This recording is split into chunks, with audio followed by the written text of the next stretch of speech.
ఆంధ్రప్రదేశ్ ముఖ్యమంత్రిగా 4వసారి నారా చంద్రబాబు నాయుడు గారు ప్రమాణ స్వీకారం చేశారు. ఆయన మంత్రివర్గ కూర్పు కూడా చాలా అద్భుతంగా ఉంది. అన్ని సామాజిక వర్గాలకు న్యాయం జరిగేలాగా చంద్రబాబు గారు మంత్రివర్గ కూర్పు చేశారు అంటూ ఆయన మీద ప్రశంసలు వెల్లువెత్తుతున్నటువంటి నేపథ్యంలో ఈ అంశం మీద మనం విశ్లేషణ చేసుకునేటువంటి ప్రయత్నం చేద్దాం. ప్రస్తుతం మనతో పాటు ఉన్నారు ప్రముఖ రాజకీయ విశ్లేషకులు, ప్రముఖ సీనియర్ జర్నలిస్ట్ దుర్గా వడ్లమణి గారు. వారితో మాట్లాడదాం. దుర్గా, నమస్తే అండి. నమస్తే అండి. ఈరోజు నారా చంద్రబాబు నాయుడు గారు ఆంధ్రప్రదేశ్కి 4వసారి ముఖ్యమంత్రిగా ప్రమాణ స్వీకారం చేశారు. ఆయన మంత్రివర్గ కూర్పు అయితే చాలా అద్భుతంగా ఉంది. అన్ని సామాజిక వర్గాలకు న్యాయం జరిగేలాగా ఆయన మంత్రివర్గ కూర్పు చేశారు అంటూ కూడా ఆయన మీద కొన్ని ప్రశంసలు వెల్లువెత్తుతూ ఉన్నాయి. ఏంటి ఆయన మంత్రివర్గ కూర్పు గురించి మీ అభిప్రాయం? ముందు నారా చంద్రబాబు నాయుడు గారికి, పవన్ కళ్యాణ్ గారికి, వారి మంత్రివర్గ అంటే సహచరులకి అందరికీ కూడా అభినందనలు అందజేద్దామండి. ముఖ్యంగా నారా చంద్రబాబు నాయుడు గారు ఇవాళ 4వసారి 12/6/2024 డేట్ కూడా చాలా బాగుంది. ఈరోజు ప్రమాణ స్వీకారం చేశారు. ఇక మనం మంత్రుల విషయానికి వస్తే, అంటే ఎమ్మెల్యేలుగా ఇవాళ మంత్రులుగా ప్రమాణ స్వీకారం చేసిన ప్రతి ఒక్కరిని కూడా అభినందిస్తూ, మీరు చెప్పినట్టుగా చాలా వినూత్నంగా ప్రతి ఒక్కళ్ళని సాటిస్ఫై చేస్తూ చంద్రబాబు నాయుడు గారు కూర్చిన ఈ మంత్రివర్గం చాలా బాగుందండి. ఇది ఎందుకంటే మనం గతంలో చూసుకుంటే సామాజిక న్యాయం అని చెప్పిన జగన్మోహన్ రెడ్డి గారు వారు సామాజిక న్యాయం చేయలేదు.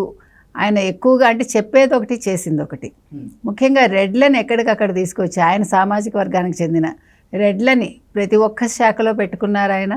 తనకి కావాల్సిన ముఖ్యమైన శాఖల్లో కూడా వాళ్ళనే నియమించుకున్నారు ఆయన. తను కూడా వాళ్ళనే పెట్టుకుని ఒక సుపరిపాలన అందించకుండా ఆయన ఒక విధ్వంసానికి 5 సంవత్సరాలు కాపు కాశారు. అటువంటి జగన్మోహన్ రెడ్డి గారు ఇవాళ ప్రమాణ స్వీకారోత్సవానికి రాలేదు. ఆయన దగ్గర ఫోనే ఉండదు పాపం. ముఖ్యమంత్రి గారికి రూపాయి జీతం తీసుకున్నారు కదా, పాపం ఫోన్ లేదు వారి దగ్గర. అంటే ఆయన చెప్పారుగా, నేను అసలు ఫోన్ వాడరు పాపం. మరి ముఖ్యమంత్రి ఫోన్ వాడకపోతే ఎట్లాగండి? ఒక అధికార పక్షానికి చెందిన ఒక ముఖ్యమంత్రి కాబోతున్న నారా చంద్రబాబు నాయుడు గారు నిన్న అన్ని రకాలుగా ఆయన ట్రయల్ వేశారు. 3 విధాలుగా ఆయన ప్రయత్నించారు. ఒకటి ఆఫీస్ తరఫున, ఒకటి వారి పార్టీ తరఫున, ఇంకొకటి ఇంటికి కూడా అన్ని రకాలుగా ఫోన్లు చేసినా కూడా స్పందించలేదు, ఎవరు లేరు అని చెప్పారు. కానీ ఒక ప్రతిపక్ష నేతగా, అంటే ప్రతిపక్ష నేత హోదా లేదు వారికి ఇప్పుడు, అయినప్పటికీ ఒక ఎమ్మెల్యేగా కనీసం మాజీ ముఖ్యమంత్రిగా ఆయన స్పందించాలి, లైన్లోకి వచ్చి ఓకే మీరు వస్తారో రారో తర్వాత విషయం, కానీ ఆయన ఫోన్ చేసినప్పుడు మాట్లాడాల్సిన బాధ్యత వారికి ఉంది, కనీస బాధ్యత అది. దాన్ని కూడా విస్మరించారు ఆయన. తర్వాత కూడా ఎటువంటి స్టేట్మెంట్స్ లేవు, ఎవరు కూడా ఏది మాట్లాడలేదు. సరే మామూలుగానే అంటే మామూలుగా కెమెరా ముందుకు వచ్చి చిందులేసే గత మంత్రులు కూడా ఎవరు ముందుకు వచ్చి మాట్లాడలేదు. అంటే ఓడాక ఎవరు కూడా ముందుకు రాలేదు అనుకోండి, అసలు ప్రెస్ ముందుకి రాలేదు, కెమెరాల ముందుకి రాలేదు. సరే ఏది ఏమైనప్పటికీ ఆ రోజు ఆయన చేయలేకపోయిన సామాజిక న్యాయాన్ని ఇవాళ చంద్రబాబు నాయుడు గారు చేసి చూపించారు. చాలా చక్కగా అద్భుతంగా ఉంది. ఒకసారి చూద్దామండి ఎవరెవరు ఏ మినిస్టర్స్ అని. మనం చూస్తే కనుకైతే డోలా బాల వీరాంజనేయ స్వామి ఎస్సీ మాల, తర్వాత అనిత ఈవిడ ఎస్సీ మాదిగ, తర్వాత గుమ్మడి సంధ్యారాణి ఈవిడ కూడా ఎస్టీ. చూడండి చక్కగా వరుసగా ఇచ్చారు అన్నీ. తర్వాత ముస్లిం మైనారిటీ ఫరూక్ గారు, అది కూడా బాగుంది. తర్వాత ఆర్య వైశ్య టీజీ భరత్ గారు. తర్వాత రెడ్డి సామాజిక వర్గంలో ఆనం బీసీ జనార్దన్ రెడ్డి, మండిపల్లి రాంప్రసాద్ రెడ్డి 3, కాపు నిమ్మల, తర్వాత పవన్ కళ్యాణ్ గారు, కందుల దుర్గేష్, సో 3. తర్వాత బలిజ సామాజిక వర్గం నారాయణ గారు. తర్వాత కమ్మ సామాజిక వర్గం నారా లోకేష్, నాదెండ్ల జనసేన నుంచి వారు. తర్వాత పయ్యావుల కేశవ్, తర్వాత గొట్టిపాటి రవి. సో బాగుంది. బీసీ యాదవ పార్థసారథి గారు, సత్యకుమార్ యాదవ్ గారు, ఆయన బీజేపీ అనుకోండి. తర్వాత బీసీ మత్స్యకారులు కొల్లు రవీంద్ర గారు. తర్వాత బీసీ తూర్పు కాపు కె శ్రీనివాస్ గారు. తర్వాత బీసీ కొప్పుల వెలమ 2 అచ్చెన్నాయుడు, సో అది కూడా బాగుంది. బీసీ గౌడ ఆనగాని, బీసీ శెట్టి బలిజ వాసిశెట్టి సుభాష్ గారు, ఇక కురబ ఈవిడ సవిత గారు. సో ఇక్కడ ఏ రకంగా చూసుకున్న అందరికీ కూడా ప్రాధాన్యత ఇచ్చారు. ఒకటి. రెండోది 3 మహిళలకు ఇచ్చారండి, అది కూడా బాగుంది. 3 మహిళలకి మంత్రివర్గంలో స్థానం కల్పించారు. దాంతోపాటుగా ఎస్సీలకి, ఎస్టీలకి, బీసీలకు మైనారిటీలకు అలాగే ఓసీలకు కూడా పెద్దపీట వేసేలాగా వేశారు. ఆయన మంత్రివర్గ కూర్పు అయితే జరిగింది. చక్కగా జరిగింది. అంటే ఎవరిని నిందించుకోక్కర్లా. చంద్రబాబు నాయుడు గారిని ఎవరు అనడానికి కూడా ఆస్కారం లేదు ఏ రకంగానూ. అంటే సమీకరణాలు సరిగ్గా చూసి ప్రాధాన్యత క్రమంలో వారు ఇచ్చారు. ఆ తర్వాత ఇంకొకటి ఏంటంటే మనం చెప్పుకోవాల్సింది, ఇవి ఒకటే కాకుండానండి, ఇటు బీజేపీ నుంచి ఇచ్చారు, జనసేన నుంచి ఇచ్చారు. అంటే ఎవరిని తక్కువ చేయలేదు. వాళ్ళకి ఎంత ఇవ్వాలో దాని ప్రకారం నిష్పత్తి ప్రకారమే ఇచ్చారు. అది కూడా బాగుంది.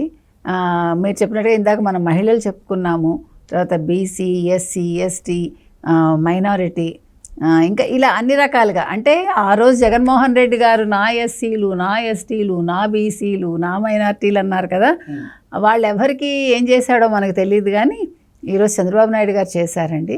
ఇంకొకటి ఏంటంటే మనం చెప్పుకోవాల్సింది, వాళ్ళు చంద్రబాబు నాయుడు గారు దాంట్లో అసలు ప్రమాణ స్వీకారోత్సవం ఒక అద్భుతంగా ఉంది మనకి చూస్తే. తర్వాత సీనియర్స్ని పక్కన పెట్టారు. ఎగ్జాక్ట్లీ. సో మనకి ఇక్కడ మొత్తం 24 మంది. మరి ఆ ఒకటి ఎవరికి, అది కూడా అందరికీ సందేహం ఉన్నట్టుంది కదా. మరి ఎవరికి ఇస్తారో ఏంటో మనకు తెలియదు. ఏది ఏమైనా మరి ఇప్పుడు పవన్ కళ్యాణ్ గారు ఎలాగ ఉప ముఖ్యమంత్రి పదవి తీసుకుంటారు. ఇంకొకటి చూసారా మీరు, ఇప్పుడు నేను వస్తుంటే కూడా చాలామంది మాట్లాడుకుంటున్నారండి. ఏమనంటే జనసేన పని అయిపోయింది, జనసేన పవన్ కళ్యాణ్ అయిపోయాడు అని. జనసేన పని అయిపోయిందా లేకపోతే? వినండి, అయిపోయింది, జనసేన అధినేత పని అయిపోయింది, గేటు కూడా తాకనివ్వమని రోజా గారు అన్నారు. గేట్లు బద్దలు కొట్టుకుంటూ వెళ్తాడు ఆయన, చూపించాడు, చాలా అద్భుతంగా ఉంది అని ఇప్పుడే నిజంగా నమ్మండి వస్తుంటే మాట్లాడుకుంటున్నారు. సో మనం చెప్పింది జరిగింది. అంటే మరి జనసేన పని అయిపోవడం ఏంటి? జనసేన పని అయిపోవడం అంటే ఇంకా జనసేన పార్టీ లేదని నిన్నటి వరకు అందరూ చెప్పుకున్నారట. దానికి వ్యతిరేకంగా 10 ఏళ్ల కష్టానికి ఫలితంగా ఈరోజు పవన్ కళ్యాణ్ గారు ఒక ఎమ్మెల్యేగానే కాకుండా ఒక మంత్రిగా ప్రమాణ స్వీకారం. నిన్నటి వరకు పవర్ స్టార్ పవన్ కళ్యాణ్ గా అందరికీ తెలిసినటువంటి పవన్ కళ్యాణ్ గారు ఇప్పుడు మినిస్టర్ పవన్ కళ్యాణ్ గా మారబో. ఒక ఎమ్మెల్యే, ఒక మినిస్టర్ పవన్ కళ్యాణ్, పిఠాపురం తాలూకా ఎమ్మెల్యే పవన్ కళ్యాణ్ అని చెప్పుకోవాలి మనం. అది ఇవాళ జనాలకి అసలు ఎంత ఖుషి అంటే అసలు మనం ఆ సభ చూస్తుంటే కూడా చాలా నిండుగా ఎంత బాగుందండి. ఇంకొక విషయం ఇవాళ అంటే కొండదెల ఫ్యామిలీ, నారావారి ఫ్యామిలీ, తర్వాత నందమూరి వారి ఫ్యామిలీ, 3 ఫ్యామిలీస్ అక్కడ కొలువు తీరున్నాయి. ఇది ఒకటే కాకుండా బాలకృష్ణ గారు తన సోదరికి ఒక ఆత్మీయంగా ముద్దు పెట్టారు ఆయన నుదుటి మీద. అది కూడా ఎందుకంటే ఆవిడ పడ్డ కష్టానికి. ఇప్పుడు జగన్మోహన్ రెడ్డి చేసిన పని ఏంటంటేనండి, గతంలో తను ముఖ్యమంత్రి కావడానికి ఆడవాళ్ళను ఉపయోగించుకున్నాడు, తను గద్దె దించడానికి ఆడవాళ్ళని బయటికి పంపించాడు కదా. తర్వాత ప్రతిపక్షంలోంచి ఆడవాళ్ళని బయటకు తీసుకొచ్చాడు. ఎందుకు? చంద్రబాబు నాయుడు గారిని అరెస్ట్ చేయడం వల్ల ఆవిడ బయటికి రావాల్సి వచ్చింది. కానీ ఈరోజు ఆ విజయాన్ని ఆవిడ అందుకున్నారు. సో అదేవిధంగా ఆ ఆనందంలో వారి సోదరికి ఒక ఆత్మీయ ముద్దు పెట్టారు. అది కూడా చాలా బాగుంది. తర్వాత అలాగా మనకి ఇది స్టేజ్ మీద చూస్తే రజనీకాంత్ గారు, లతా రజనీకాంత్ గారు, తర్వాత మన చిరంజీవి గారు, మన వెంకయ్య నాయుడు గారు, రమణ గారు, అంటే తెలుగు వాళ్ళు, ఇన్ని రంగాల్లో తెలుగు వాళ్ళు మనకు అక్కడ ముందు స్టేజ్ మీద మనం చూస్తుంది అది. తర్వాత పళనిస్వామి గారు వచ్చారు తమిళనాడు నుంచి, రిప్రజెంటేషను చాలా బాగుంది కదండి ఇవాళ. అంటే చంద్రబాబు నాయుడు 5 ఏళ్ళు పడ్డ కష్టానికి ఆయన ఒక ముఖ్యమంత్రి హోదాలో ఇవాళ ఇంత కన్నుల పండుగగా ఒక ప్రమాణ స్వీకారోత్సవం జరిగింది. అది కూడా దేశమంతా, విదేశాల్లో కూడా చూశారు, విదేశాల నుంచి కూడా ఇవాళ ప్రతినిధులు వచ్చారు, మనం చూసాము. తర్వాత నిన్నటి వరకు ఏమన్నారు చంద్రబాబు నాయుడిని, ముసలాడు అయిపోయింది పని అన్నారు. అలాంటిది ఇవాళ ఒక నవ యువకుడిలాగా ఆయన మొత్తం అంతా పగ్గాలు చేతపట్టి చాలా చక్కగా చేశారు. అలాగే ఈ మినిస్ట్రీని కూడా అలాగే కూర్చారు. మినిస్ట్రీలో అందరికీ తగు సముచిత స్థానం ఇస్తారని మనం అనుకుందాము. బహుశా లోకేష్ గారికి ఐటీ ఇవ్వచ్చు, మరి ఐఎన్పిఆర్ ఎవరికి ఇస్తారో చూద్దాము, మనకు కావాల్సింది.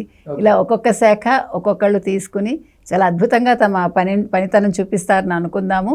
ముందు చాలా సవాళ్ళు ఉన్నాయి, వాటిని అధిగమిస్తూ 5 ఏళ్ళు ఆంధ్రప్రదేశ్ని ఒక మంచి అభివృద్ధి బాటలోకి తీసుకెళ్తారని ఆశిద్దాం. Okay madam, thank you so much.